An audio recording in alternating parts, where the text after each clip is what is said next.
अस्सलाम वालेकुम। We will start the histology of male genital system today. ठीक है, बिल्कुल इसी तरह जिस तरह हमने ग्रॉस में लेके किया था, इसी तरह इंटरनल जेनिटल सिस्टम को पहले डिस्कस करेंगे। ठीक है, एंड देन एक्सटर्नल। इंटरनल में टेस्टिस है, ठीक है, वास डिफरेंस, एपिडाइडमस, एसोसिएटेड जो ग्लैंड्स हैं वो प्रेजेंट है, जबकि एक्सटर्नल में penis, urethra and scrotum. We will start with testis. ठीक है, सो टेस्टिस जो हैं they produce spermatozoa and testosterone.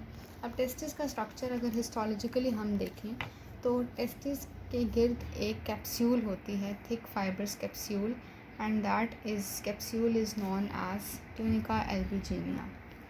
इसमें अगर आप देखेंगे, ठीक है, ये जो बाहर लेयर नज़र आ रही है this is known as tunica albuginea. ठीक है, उसके बाद आ जाते हैं, इसके नीचे एक लेयर होती है जिसे हम कहते हैं ट्यूनिका वैस्कुलोसा।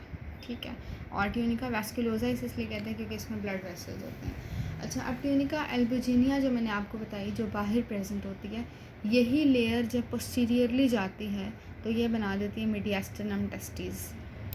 ठीक है, ये ट्यूनिका एल्बुजिनिया है। ठीक है, ये पोस्टीरियरली जब जाती है तो ये मज़ीद थिक हो जाती है। ठीक है, इसका कनेक्टिव टिश्यू मज़ीद थिक हो जाता है and it forms mediastinum testis.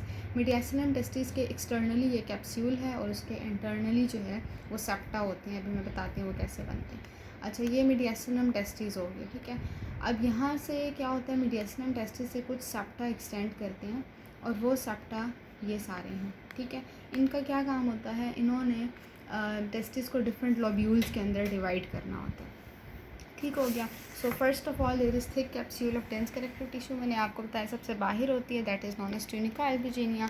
फिर मीडियास्टिनम टेस्टिस क्या होता है, वही कोर पोस्टीरियरली जाके और ज़्यादा थिक हो जाता है और इसकी इंपॉर्टेंस ये होती है कि ब्लड वेसल्स, लिम्फेटिक्स हैं और डिफरेंट चैनल्स जो हैं इसमें से पास करते हैं इसके कनेक्टिव टिश्यू से। सेप्ट्यूलर टेस्टिस का मतलब है जो सेप्टा मीडियास्टिनम टेस्टिस से निकल रहा था। ठीक है, और उस सेप्टा की वजह से टेस्टिस डिफरेंट लोब्यूल्स में डिवाइड हो गया था एंड दीज लोब्यूल्स को उनको हम कहते हैं टेस्टिकुलर लोब्यूल्स। ठीक है, और 250 to 350 होते हैं, इनकी शेप पिरामिडल होती है।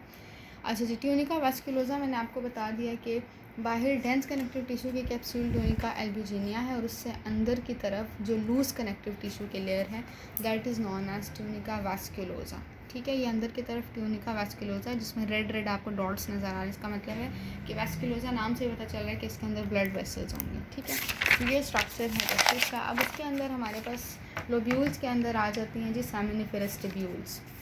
ठीक है, हर लोब्यूल के अंदर 1 से 4 सेमिनिफेरस ट्यूब्यूल्स प्रेजेंट होती हैं। जैसे ये आपके पास एक अदर लोब्यूल है। ठीक है, ये एक लोब्यूल, ये एक लोब्यूल, इनकी शेप अभी मैंने बताई पिरामिडल शेप होती है। ठीक है, और इनके अंदर 1 से 4 सेमिनिफेरस ट्यूब्यूल्स हर लोब्यूल के अंदर प्रेजेंट होती हैं। इन ट्यूब्यूल्स के सराउंडिंग पे, ठीक है, सेमिनिफेरस ट्यूब्यूल्स के सराउंडिंग पे कनेक्टिव टिश्यू होता है जिसको हम कहते हैं इंटर टिब्यूलर कनेक्टिव टिश्यू। नाम से पता चल रहा है जो टिब्यूल्स के बीच में कनेक्टिव टिश्यू होता है। अच्छा जी, फिर हम आ जाते हैं सेमिनिफेरस टिब्यूल्स के ऊपर।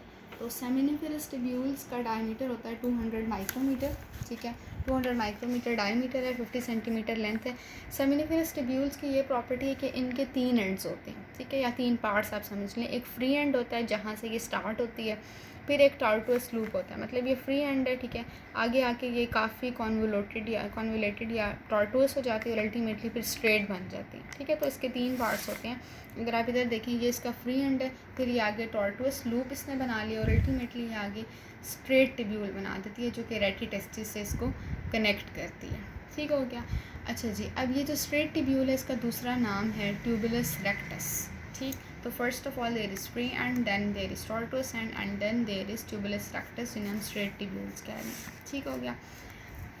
ओके जी, सेमिनिफेरस एपिथेलियम की अगर हम बात करें कि जो सेमिनिफेरस टिब्यूल की एपिथेलियम है वो किस तरह की होती है, तो वो एपिथेलियम हमारे पास सबसे पहले उसके अंदर सबसे पहले जो लेयर होती है स्ट्रैटिफाइड क्यूबॉइडल एपिथेलियम होती है। ठीक है, एपिथेलियम जो बेसिक चीज़ स्ट्रैटिफाइड क्यूबॉइडल यानी डिफरेंट लेयर्स होती हैं क्यूब शेप्ड सेल्स की।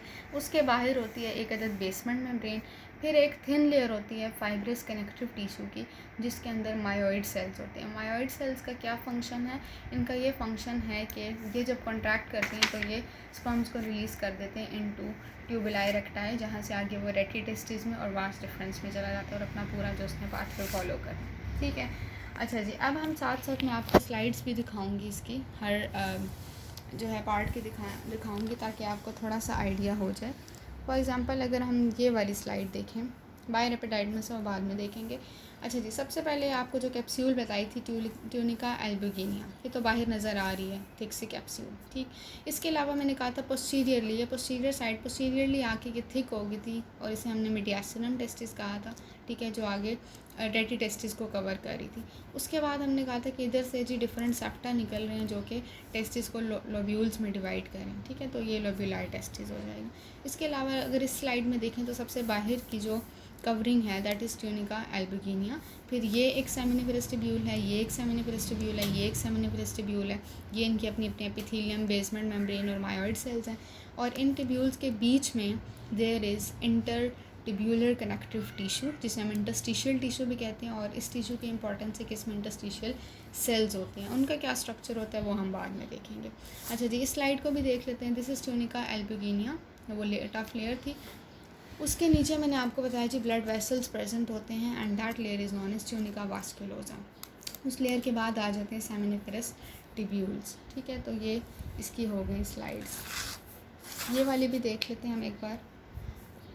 अच्छा, इसमें क्या क्या नज़र आ रहा है? सबसे बाहर ट्यूनिका एल्बुगिनिया, देन ट्यूनिका वास्कुलोसा, ठीक है, और जो सेमिनिफेरस ट्यूब्यूल्स के बीच में इंटरस्टिशियल कनेक्टिव टिश्यू है वो भी नज़र आ रहा है। सेमिनिफेरस ट्यूब्यूल्स आपको दिखाई हुई हैं, ठीक है, और इसके अलावा लेडिक सेल्स इंटरस्टिशियल सेल्स को कहते हैं, ठीक है, जो कि ट्यूब्यूल्स के बीच में इंटरस्टिशियम प्रेजेंट है उसके अंदर प्रेजेंट होते हैं। एंड सेप्टा मैंने आपको बताया था कि जो सेप्टा का ये काम है कि टेस्टिस को उसने लोब्यूल्स में डिवाइड करना है, ठीक है, तो ये सेप्टा है, ये सेप्टा और सेप्टा, ये समझ लें ये एक लोब्यूल है, ये एक लोब्यूल है जो कि हर सेप्टा के बीच में, ठीक हो गया। तो ये इससे रिलेटेड स्लाइड्स। अब हम आ जाते हैं सेमिनिफेरस एपिथेलियम के ऊपर। अच्छा जी, कि जो सेमिनिफेरस एपिथेलियम है वो किस तरह की होती है? इसमें दो किस्म के सेल्स होते हैं, ठीक है, स्पर्मेटोजेनिक सेल्स होते हैं and there are Sertoli cells, ठीक।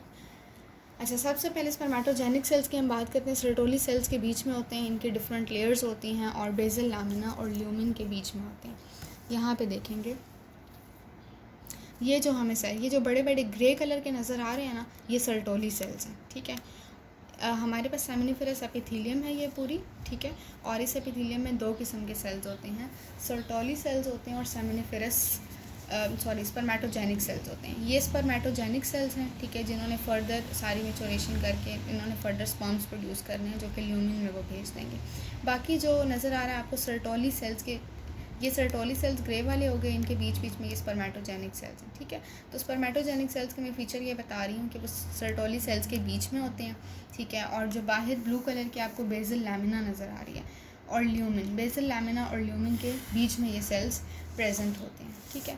अब मैं आपको बताऊं तो चाइल्ड के अंदर क्या होता है, किसी चाइल्ड के अंदर ये होता है कि टेस्टिस में सिर्फ स्पर्मेटोगोनिया ही होगा, ठीक है, उसमें आगे further primary spermatocyte, secondary spermatocyte का स्पर्म्स नहीं बन रहे। अच्छा जी, अडल्ट में क्या है, डिफरेंट स्टेजेस और डिफ्रेंसिएशन स्टार्ट हो जाती है under the effect of testosterone. Basal lamina से ल्यूमिन तक पहले स्पर्मेटोगोनियम है, फिर प्राइमरी स्पर्मेटोसाइट्स बने, सेकेंडरी बने और स्पर्म्स बने, स्पर्मेटिड से स्पर्म्स बने। अच्छा जी, अब इसमें डिफरेंट स्टेजेस अगर मैं आपको दिखाऊँ तो first of all there is spermatogonia. अच्छा जी,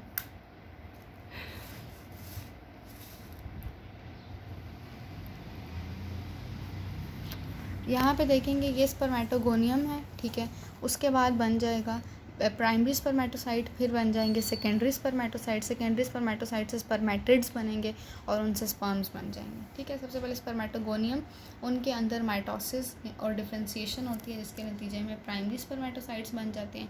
प्राइमरी स्पर्मेटोसाइट्स में मियोसिस 2 होती है, सेकेंडरी बन जाते हैं। Secondary स्पर्मेटो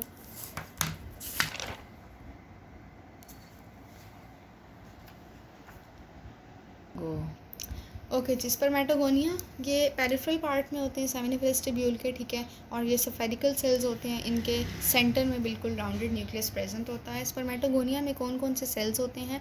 type A and type B cells, ठीक है। टाइप ए की आगे से फर्दर कैटेगरीज हैं डार्क या फिर पेल। जो डार्क सेल्स होते हैं उनका डार्क स्टेनिंग न्यूक्लियस होता है, ठीक है। और इनमें ये प्रॉपर्टी होती है कि इनका न्यूक्लियोलस न्यूक्लियर मेम्ब्रेन के क्लोज होता है और इनका ये फंक्शन होता है कि ये रिजर्व सेल्स हैं, ठीक है। मतलब ये इन्होंने प्रोड्यूस करना आगे से पेल ए टाइप सेल्स। अच्छा जी, पेल सेल्स क्या होते हैं? ये लाइट स्टेनिंग इनका न्यूक्लियस होता है। इनका न्यूक्लियोलस भी न्यूक्लियर इन्वेलप के करीब ही होता है और ये डिवाइड करके या तो अपने ही जैसे सेल्स देते हैं या फिर पेल बी टाइप से उन्होंने देने। बेसिकली होता है कि जो टाइप बी स्पर्मेटोगोनिया है उन्होंने आगे से प्राइमरी स्पर्मेटोसाइट्स बनाने होते हैं। तो ये दोनों इन्होंने अल्टीमेटली टाइप बी आगे से जो पेल ए वाला है उसने आगे से टाइप बी बनाने हैं। अच्छा, टाइप बी सेल्स क्या होते हैं? इनमें सफारिकल न्यूक्लियस होता है, ठीक है। और न्यूक्लियर इन्वेलप के बिल्कुल साथ ही क्रोमैटिन के क्लम्प्स प्रेजेंट होते हैं और इनका न्यूक्लियोलस न्यूक्लियस के बिल्कुल सेंटर में होता है। सो बस ये बताने का ये मतलब है कि स्पर्मेटोगोनियम के अंदर जो टाइप बी सेल्स हैं वो बेसिकली आगे जाके प्राइमरी स्पर्मेटोसाइट्स बनाएंगे। हमारे पास होगी माइटोसिस और डिफ्रेंशिएशन, उसके नतीजे में बनेंगे प्राइमरी स्पर्मेटोसाइट्स। प्राइमरी स्पर्मेटोसाइट्स में होगी मियोसिस 1, सेकेंडरी स्पर्मेटोसाइट्स बनेंगे। सेकेंडरी स्पर्मेटोसाइट्स में होगी मियोसिस 2, तो स्पर्मेटिड्स बनेंगे, ठीक है। और स्पर्मेटिड्स में आगे से थोड़े से डिफरेंट चेंजेस आएंगे। स्पर्मियोजेनेसिस एक प्रोसेस और अल्टीमेटली स्पर्म्स बन जाएंगे। अब जो प्राइमरी स्पर्मेटोसाइट्स हैं वो बड़े बड़े सेल्स होते हैं, उनका वेसिकुलर न्यूक्लियस होता है, जबकि सेकेंडरी स्पर्मेटोसाइट छोटे होते हैं और मियोसिस 1 से बनते हैं। स्पर्मेटिड्स जो हैं वो ल्यूमिन के करीब होते हैं क्योंकि उन्होंने आगे से स्पर्म्स बनाना है, ठीक हो गया। अच्छा, अब नेक्स्ट हम आ जाते हैं, ये मैंने आपको बता दी स्पर्मेटोगोनियल सेल्स। इनकी एक दफ़ा मैं आपको दोबारा बता दूं कि ये किस तरह स्टेजेस सारे इसमें होते हैं। इस स्लाइड में अगर आप देखें तो ये आपको नज़र आ रही है बाहर इंटरस्टिशियम है जिसके अंदर लेडिक सेल्स या इंटरस्टिशियल सेल्स प्रेजेंट हैं, ठीक है। ये सर्टोली सेल्स हैं और इनके बीच में स्पर्मेटोगोनियल सेल्स हैं। वो आगे से प्रोड्यूस कर रहे हैं प्राइमरी स्पर्मेटोसाइट्स, ठीक है। फिर बनेंगे सेकेंडरी, फिर स्पर्मेटिड्स और अल्टीमेटली ल्यूमिन में स्पर्म्स प्रोड्यूस हो जाएंगे, ठीक हो गया। अच्छा, नेक्स्ट हम आ जाते हैं फर्स्ट टाइप मैंने आपको बता दिया स्पर्मेटोजेनिक सेल्स। सेकंड आ जाते हैं सर्टोली सेल्स। हम क्या करें, हम सेमिनिफेरस ट्यूब्यूल के एपिथेलियम को स्टडी करें जिसमें दो किस्म के सेल्स हैं, स्पर्मेटोजेनिक सेल्स और सर्टोली सेल्स, ठीक है। अब सर्टोली सेल्स को अगर आप यहाँ पे देखें तो ये बड़ा सा जो सेल बीच बीच में स्पर्मेटोजेनिक सेल्स के बीच बीच में बड़े सेल्स नज़र आ रहे हैं, these are known as Sertoli cells, ठीक है। टॉल होते हैं, कॉलमनर होते हैं, इनका काम है कि सपोर्ट इन्होंने प्रोवाइड करनी है। ये बेजल लैमिना, ये ल्यूमिन है, बेजल लैमिना से ल्यूमिन तक ये भी एक्सटेंड कर रहे होते हैं। अब ये होता है कि इनके लैटरल मार्जिन थोड़े से इरेगुलर होते हैं। क्यों? क्योंकि लैटरली स्पर्मेटोजेनिक सेल्स प्रेजेंट होते हैं, तो इनके इस साइड पे जो लैटरल मार्जिन होते हैं दोनों वो इरेगुलर होते हैं, ठीक है। और इनके अंदर बड़ा सा बेस न्यूक्लियस होता है, इनकी बेस पे न्यूक्लियस प्रेजेंट होता है और इसमें तो न्यूक्लियोलस नज़र नहीं आ रहा, लेकिन बहरहाल न्यूक्लियस भी इनका बड़ा सा बेजल होता है और इसके अलावा इसमें प्रोमिनेंट न्यूक्लियोलस भी होता है। और इनकी ये प्रॉपर्टी है कि इनके अंदर माइटोकॉन्ड्रिया बहुत ज़्यादा होते हैं, ठीक है।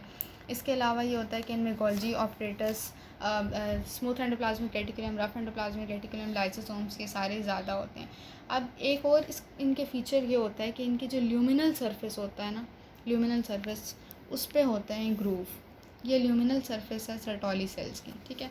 और इसमें आपको नज़र आ रहा है कि छोटे छोटे ओपनिंग्स, छोटे छोटे ग्रूव्स बने हुए। ये ग्रूव्स किस लिए होते हैं? ताकि जैसे ही स्पर्म्स बने उनके हेड आके इन ग्रूव्स के अंदर एम्बेड कर जाएं, ठीक है।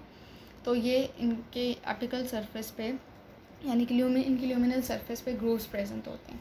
और लैटरल वॉल्स में जंक्शंस होते हैं जो कि इस फिगर में नज़र नहीं आ रहे। अच्छा, अब ये होता है कि जो दो सर्टोली सेल्स हैं ना एडजेसेंट, ठीक है। फॉर एग्जांपल हमारे पास सर्टोली सेल्स हैं, ठीक है। सारे सर्टोली सेल्स के जो लैटरल मार्जिन्स होते हैं उधर से इनके साइटोप्लाज्मिक एक्सटेंशंस निकलती हैं और एक सेल की साइटोप्लाज्मिक एक्सटेंशन दूसरे के साइटोप्लाज्मिक एक्सटेंशन के साथ बाइंड कर जाती है और वो बना लेती हैं जी टाइट जंक्शंस, ठीक है। टाइट जंक्शंस की मदद से वो दोनों सेल्स के साइटोप्लाज्मिक एक्सटेंशंस आपस में मिल जाती हैं। इसका मतलब है कि इसकी वजह से दो कंपार्टमेंट्स बन जाते हैं, एक जो इस जंक्शन के इस तरफ है, एक जो जंक्शन के इस तरफ है। तो जो जंक्शन से आगे ल्यूमिन की साइड पे कंपार्टमेंट होता है that is known as adluminal compartment, और इस जंक्शन से पीछे होता है that is known as basal compartment. अब इसकी फीचर ये होता है कि जो बेजल कंपार्टमेंट होता है उसमें प्री मियोटिक जर्म सेल्स हैं जिसमें मियोसिस अभी नहीं हुई, मतलब कि स्पर्मेटोगोनिया होंगे और प्राइमरी स्पर्मेटोसाइट्स होंगे, ठीक है, क्योंकि प्राइमरी स्पर्मेटोसाइट्स में मियोसिस होनी है। और एडल्यूमिनल कंपार्टमेंट वो कंपार्टमेंट होता है जिसमें डेवलपिंग जर्म सेल्स हैं जिनमें मियोसिस हो रही है, ठीक है, जिसमें प्राइमरी स्पर्मेटोसाइट्स हैं, स्पर्मेटोजोआ है और आगे से स्पर्म्स हैं। स्पर्मेटिड्स और स्पर्म्स हैं, ठीक है। मतलब उसमें ऐसे जर्म सेल्स हैं जिसमें हैप्लॉइड नंबर ऑफ क्रोमोसोम्स हैं बिकॉज उनमें मियोसिस हो चुकी है। अच्छा, अब ये है कि यहाँ पे जब बन जाते हैं स्पर्मेटोगोनिया और प्राइमरी स्पर्मेटोसाइट्स, ये तो जंक्शन आ गया। अब ये किस तरह यहाँ पे एंट्री लेते हैं, जंक्शंस थोड़ी देर के लिए डिसअसेंबल हो जाते हैं और अल्टीमेटली वो अंदर चले जाते हैं, दोबारा से जंक्शन बन जाता है, ठीक है।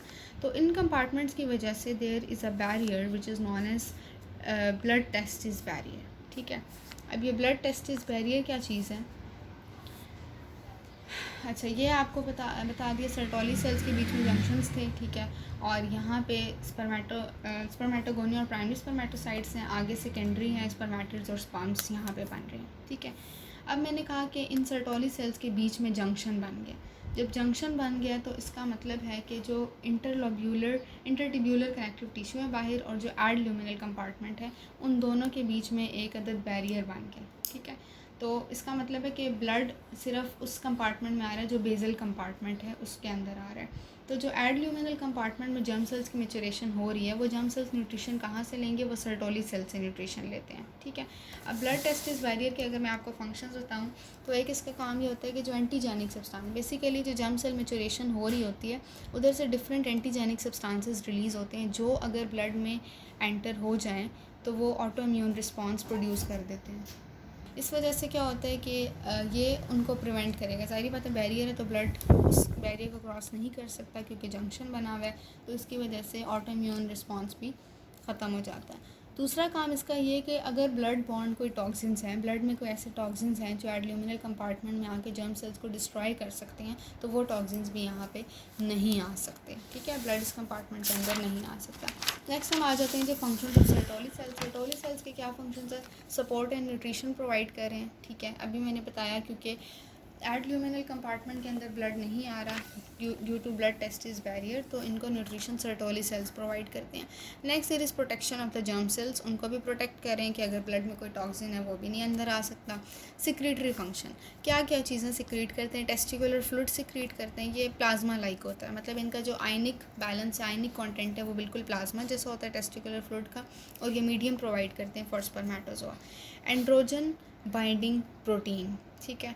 और इसका क्या काम होता है? इसने टेस्टोस्टेरॉन को कंसनट्रेट करना होता है, और कंसनट्रेशन क्यों ज़रूरी है? स्पर्मेटोजेनेसिस के प्रोसेस के लिए। इनहिबिन क्या होता है? एफएसएच को इनहिबिट करता है। एफएसएच का जो है पॉजिटिव इफेक्ट होता है एंड्रोजन बाइंडिंग प्रोटीन को, ठीक है, इसके सिक्रीशन को इंक्रीज़ करता है, जबकि इनहिबिन एफएसएच को ही इनहिबिट कर देता है। मुलेरियन इनहिबिटिंग सब्सटेंस, इसका ये काम होता है कि जो 10th, 9th और 10th वीक में पैरामीजोनेफ्रिक डक्ट्स की डेवलपमेंट हो रही होती है उनको रोक देता है। चौथा फंक्शन है सर्टोली सेल्स का फेगोसाइटोसिस, ठीक है, कि फेगोसाइटोसिस ये करता है और जो सारा डैमेज मटेरियल है, ठीक है, उनको कन्वर्ट कर देता है, जो कि ओके स्पर्मेटिड्स जब स्पर्म में कन्वर्ट होते हैं तो उनका साइटोप्लाज्म शेड होना होता है, ठीक है।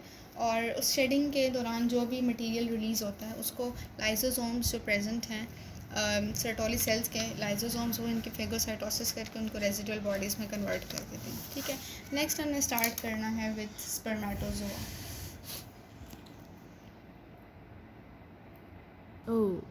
Okay spermatozoa are the male gametes, ठीक है। अच्छा जी, spermatozoa are the male gametes, ठीक है। ये सिलेंडर है, मोटाइल हैं, फ्लैजिलेट बॉडीज़ होती हैं, इनका हेड होता है और इनकी टेल होती है, और हेड और टेल दोनों ही स्पर्मेटोजोआ के सेल मेम्ब्रेन से कवर होते हैं, ठीक है। अब सबसे पहले हम हेड को डिस्कस करते हैं। तो हेड एक फ्लैट पियर शेप बॉडी है, ठीक है। अगर आप इसमें फ्रंट व्यू देखेंगे तो आपको ये राउंड लग रहा होगा, ओवल शेप सा, लेकिन साइड व्यू देखेंगे तो ये आपको पियर शेप लगेगा इसका हेड, ठीक है। अब इसके हेड को पहले डिस्कस कर लेते हैं। एक्सटर्नली मैंने आपको बताया कि इसके हेड पे भी और इसके टेल पे भी सेल मेम्ब्रेन होती है। इसकी डायमेंशंस ये होती हैं 5 माइक्रोमीटर लेंथ है, 3 माइक्रोमीटर विड्थ है, 1 माइक्रोमीटर इसकी थिकनेस होती है। इसका न्यूक्लियस कंडेंस हुआ होता है, ठीक है। ये अंदर आपको ये पूरा न्यूक्लियस नज़र आ रहा है, इसके अंदर कंडेंस इसका बेसिकली न्यूक्लियस होता है। क्या होता है कि न्यूक्लियर एनवेलप के अंदर कॉम्पैक्ट मैस है क्रोमैटिन का, एज यू कैन सी ये ब्लैक वाला, ठीक है। अच्छा जी, एंटीरियर 2/3 अगर इस हेड को हम देखें, सिर्फ इसका एंटीरियर 2/3 पोर्शन देखें तो उसमें एक मेम्ब्रेन बाउंडेड सैक होती है जिसे हम कहते हैं एक्रोजोम, ठीक है। एक्रोजोमल कैप या एक्रोजोम कहते हैं।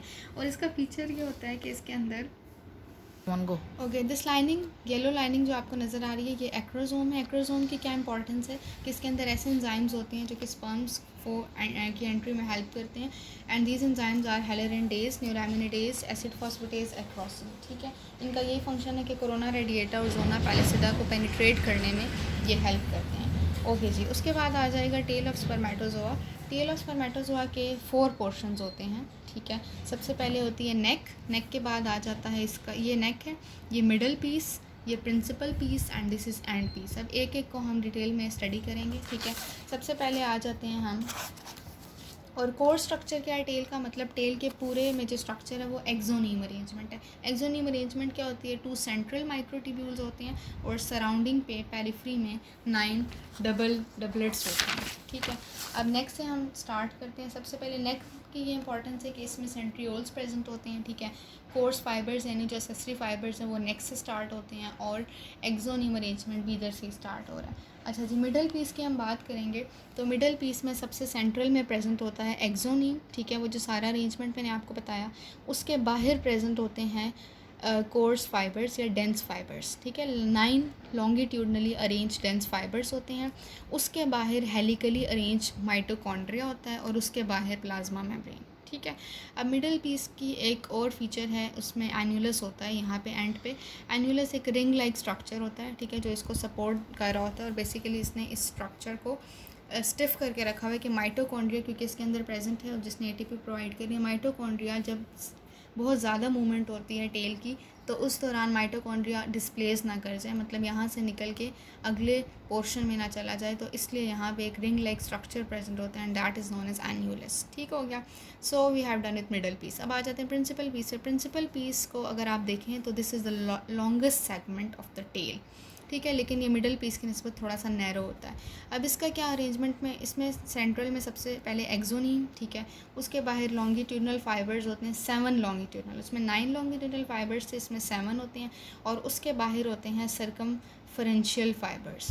ठीक है, एक ख़ास किस्म के फाइबर सर्कमफरेंशियल फाइबर्स हैं। बेसिकली ये होता है कि जो कोर्स फाइबर्स हैं ना, डेंस फाइबर्स, वो इस तरह मूव करते हैं half way around axoneme move करने के बाद ये लॉन्गिट्यूडनल कॉलम्स कॉर्नर्स पे बने हुए हैं। ठीक है, फाइबर्स के, और उनके साथ वो जाके फ्यूज़ कर जाते हैं। फिर हम आ जाते हैं एंड पीस के ऊपर। And piece is the terminal segment. ठीक है, सबसे आखिरी वाला पार्ट है।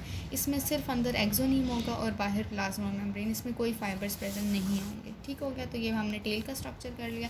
अब let's start with interlobular connective tissue. इसको स्लाइड हम पहले ही देख चुके हैं, दोबारा देख लेते हैं। ये सारी सेमिनिफरस ट्यूब्यूल्स थे, उनके बाहर जो मैंने 3 कवरिंग्स बताई, फिर ये ल्यूमिन है, ये जर्मिनल एपिथेलियम है, और जो बाहर इंटरस्टिशियम है, ठीक है, जो ट्यूब्यूल्स के बीच में, that is known as the intertubular connective tissue, और उसमें जो इंटरस्टिशियम में लेडिक सेल्स या इंटरस्टिशियल सेल्स प्रेजेंट होते हैं।